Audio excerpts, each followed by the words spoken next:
You know, when we talk about the Three Kingdoms era in China, we think of these larger-than-life figures.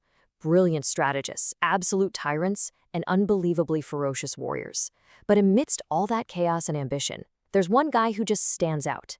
Not because he was the most brutal or the most power-hungry, but because he was, well, perfect. Today, we're going to break down the legend of Zhao Yun, the ever-victorious general, and figure out what really made him the gold standard for heroes. And it all starts with this single phrase, which translates to, "I am Zhao Zilong of Changshan." I mean, imagine hearing that booming across the battlefield. It wasn't just him saying his name, it was a warning. It was a promise of what was coming. It was pure, unshakable confidence from a man who was about to become a legend. Just picture it for a second. This lone warrior, decked out in silver, armed with his famous dragon's lunge spear, a weapon that literally looked like it was glowing. He's riding his legendary horse, the knight-shining Jade Lion, which was just as famous as he was.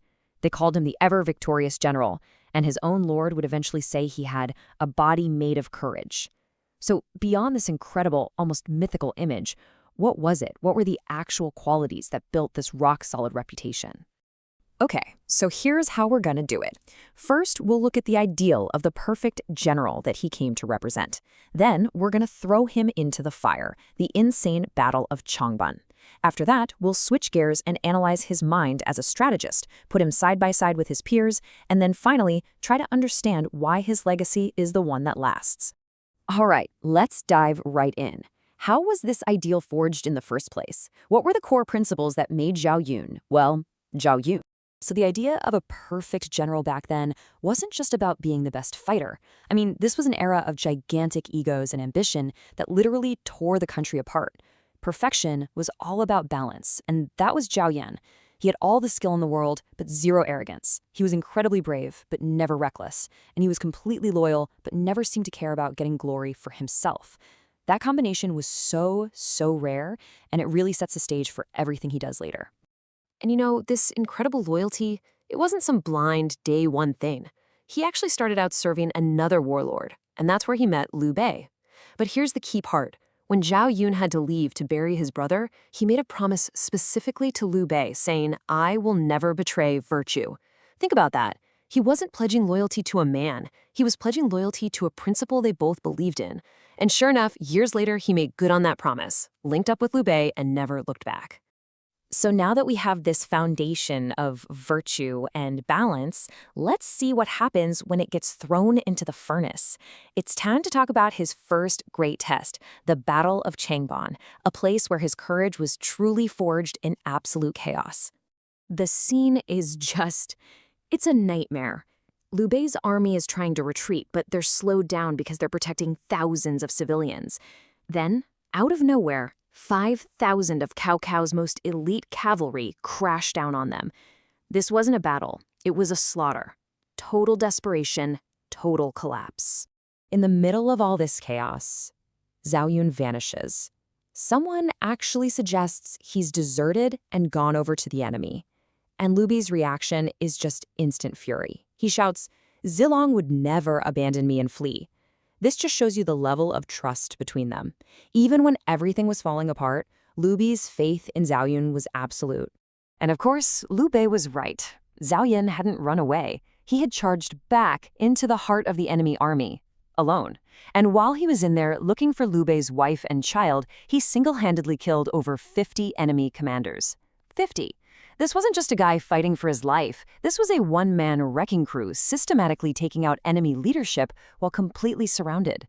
This is the legendary moment known as the 7 ins and 7 outs.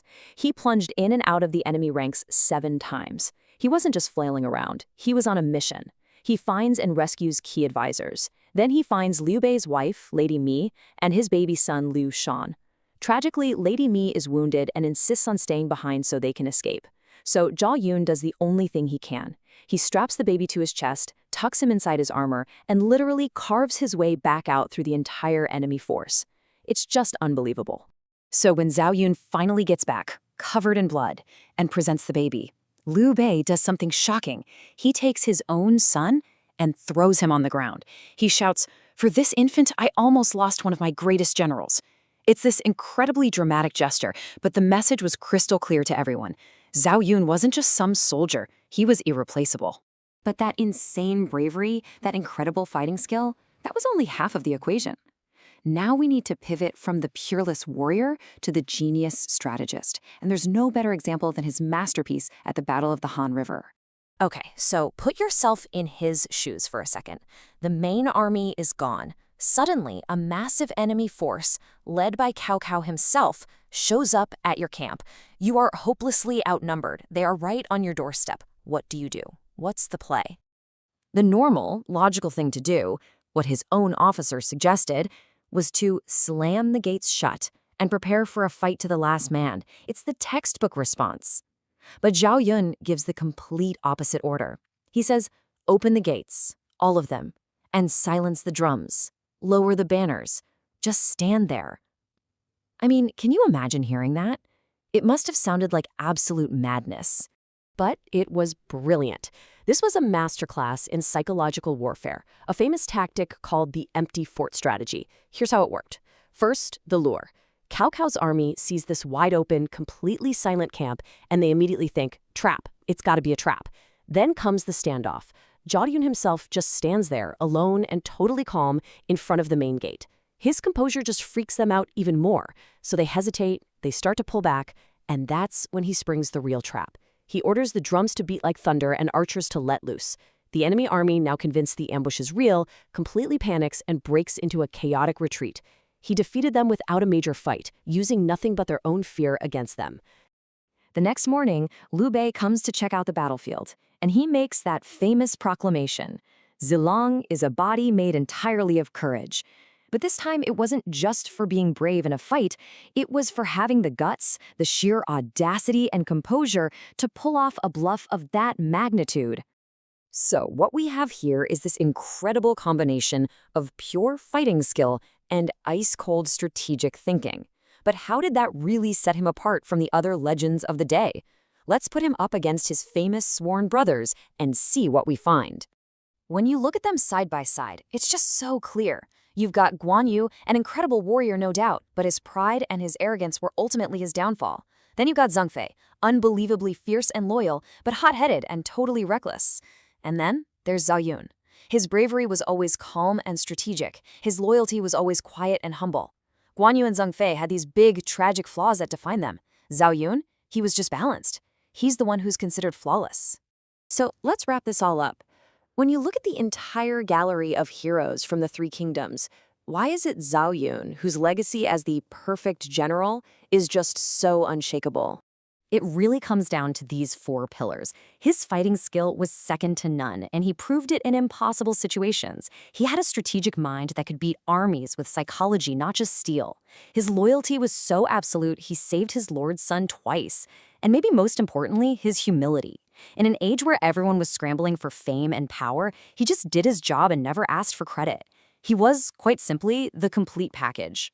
There's a poem from the great novel Romance of the Three Kingdoms that just captures this perfectly. It says, "Blood dyes the robes, red through the armor. At Dongyang, who dared to face him? In history, only the ever-victorious Zhao Zilong has rushed the line to save his master." I mean, that verse just cements his image forever as the perfect, unstoppable protector. And that kind of leaves us with one last question to chew on. In an era that was all about these massive, flawed heroes and their devastating ambitions, what does it really mean that this one man, Zhao Yun, is the one who comes down through all these centuries remembered simply as perfect?